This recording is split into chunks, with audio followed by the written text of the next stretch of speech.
Today I'm going to show you how to make an easy button scarf. To get started, you're going to need 2 pieces of fabric, 8 inches tall by 30 inches wide.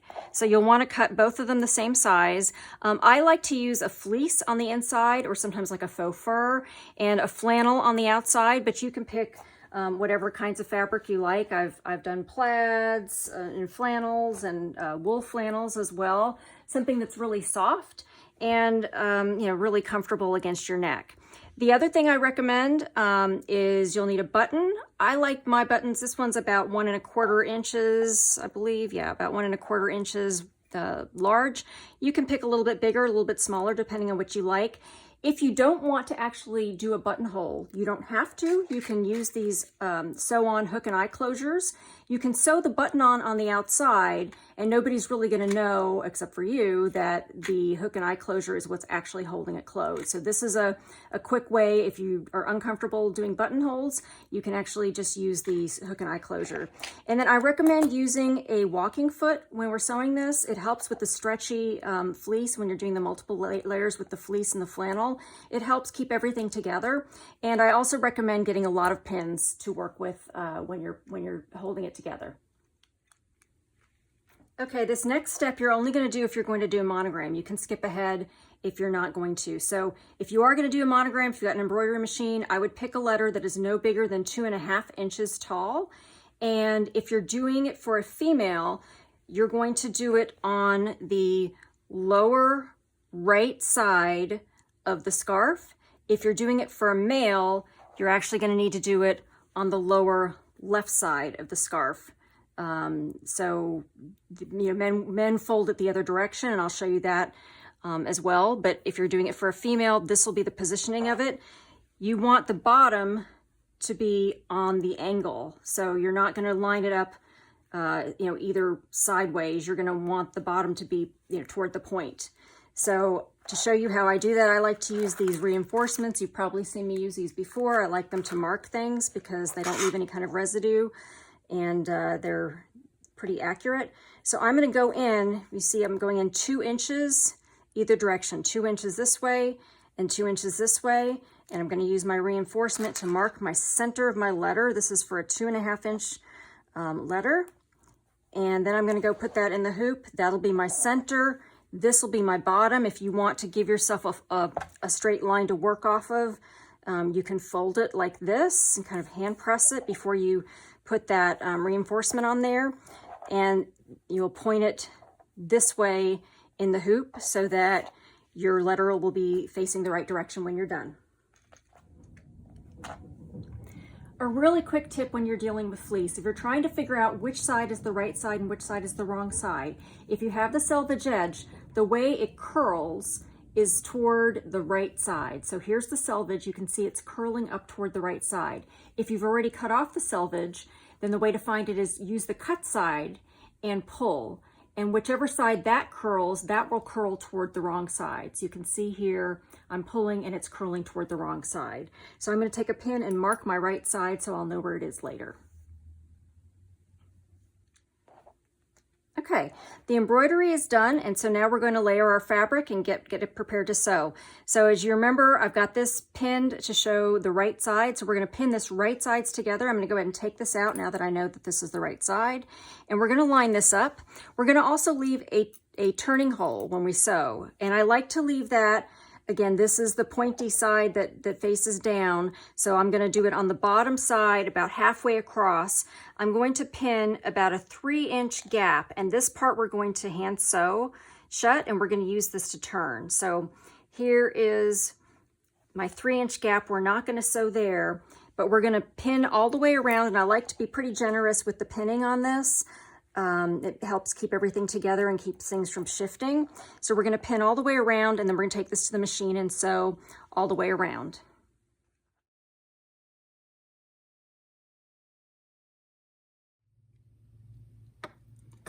Okay, so I'm switching out my foot. I want to use a walking foot on my sewing machine. This has feed dogs on it that help move the layers of fabric on the top as well as the bottom. It helps when you're sewing multiple layers together.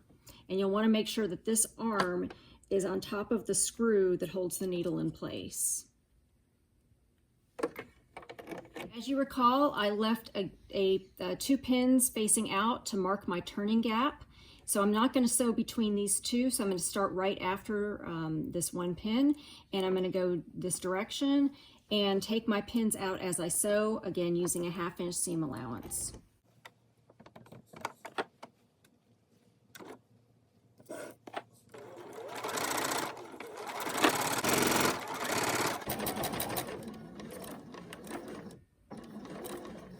When I get to the corner, I'm going to leave my needle down and I'm going to turn and pivot. And then I'm going to keep sewing.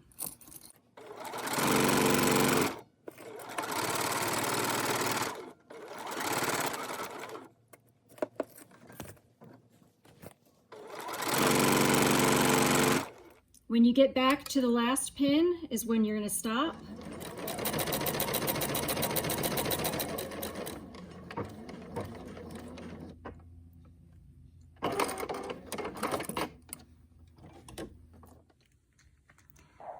Okay, now that it's sewn together, we're going to take our scissors and we're going to clip our corners. That will make it easier to get nice, sharp, pointy corners. Be careful not to actually clip the threads.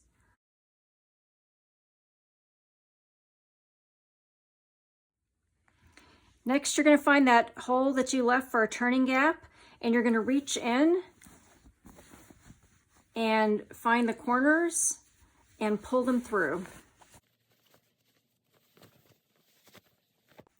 And then you'll want to stick your fingers back in that hole, or you can use chopsticks or the eraser end of a pencil and poke those corners out. The next step is to take a needle and thread and ladder stitch this gap shut. There's lots of videos out there on how to ladder stitch, but I'll show you real quick. So I've got a knot at the end of this piece of thread. It's doubled up, and you'll start from the inside. As you can see, when you pull this, you've got both sides curled under with your seam allowance. So I'm actually going to start on the inside, pretty close to where that last stitch was from the machine. And then I'm going to go directly across from where that stitch is and just pick up about a 1/4 inch, hope you can see this, on just the inside piece of the fabric. Now I'm on the flannel. And I'm going to go about a 1/4 inch and I'm going to go parallel to the edge. I'm going to pull that through. And then I'm going to go directly across from where that stitch came out on the fleece. And I'm going to do the same thing. I'm going to take a stitch going parallel to the side of the fabric, about a 1/4 inch, and pull it. And the reason you want to use this stitch is because once you're done with it all the way across, you really can't see it. You pull the threads together. So again, I'm going directly across, putting my needle in, coming out about a 1/4 inch parallel and pulling it. It's a little bit of an awkward angle with the camera, but hopefully you guys can see. So I'm going to finish doing this all the way across, and once that's done, you pull your threads together and it makes this pretty much an invisible seam. Okay, so once you've got that ladder stitch done, we're in the home stretch. So this is for a female. For a female, when you take it with the back facing you and you fold it down with the right side down first and then the left side down, that's for a female. For a male, it's going to go the other direction. So you'd fold the left down and then the right side down. But we're doing this for a female. So again, fold the right side down and then the left side down. And this one we're going to do with a hook and eye closure. So when you do that, your button is actually a decorative button. It's not a real button sewn on. If you were doing a real button, you'd be sewing it on the back side. But since this is a decorative button, we're going to sew it on the front. So I've already done the measurements here.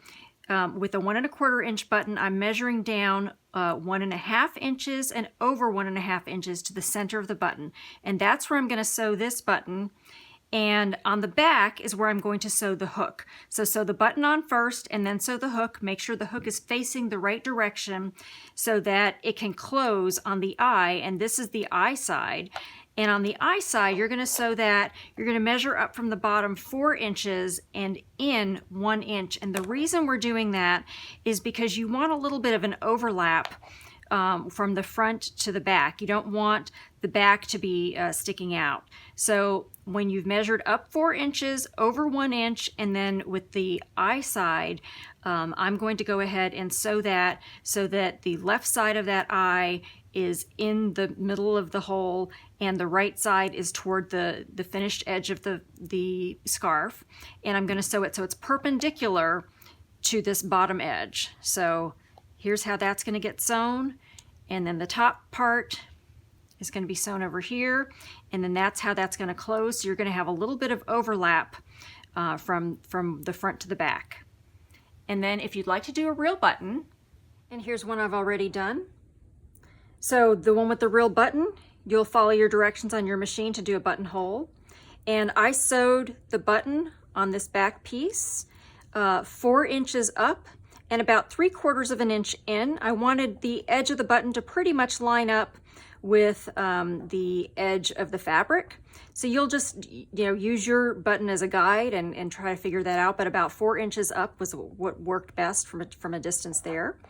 And then the buttonhole, obviously the size of the buttonhole itself will be dependent on the size of your button, but once I buttoned that, I made the center of that buttonhole about 1.5 inches down and 1.5 inches over, so that when you button it, you have a little bit of overlap on the back, and then you're not seeing the back fabric poking through.